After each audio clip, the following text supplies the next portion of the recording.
Well, today we're looking at Romans chapter 8, verse 20, which says, "For the creation was subjected to futility, not willingly, but because of him who subjected it in hope."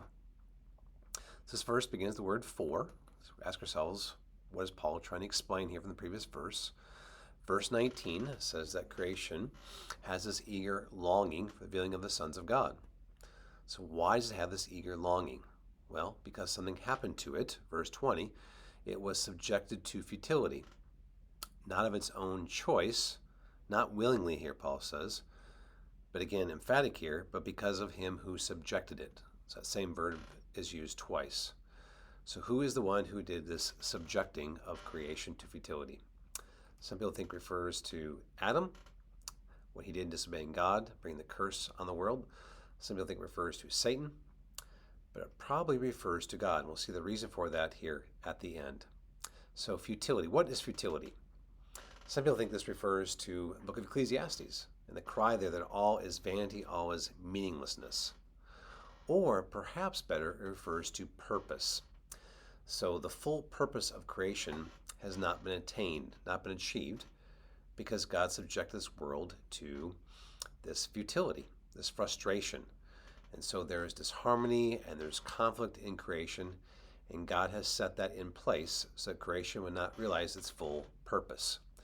And all this is linked to humanity and our disobedience in Adam, which there's a parallel with Israel. Israel was to obey God, and if they did, the land would experience tremendous blessing from God.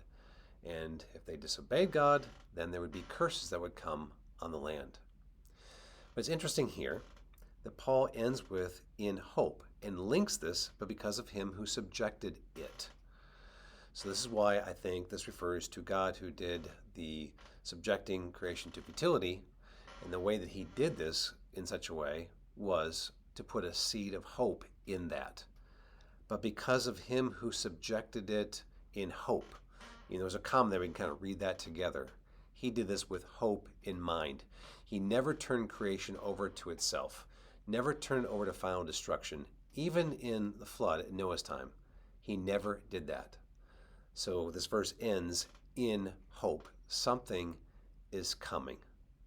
So in the original text here in the Greek, this verse has the frustration there at the very beginning, futility, and at the end, it has hope.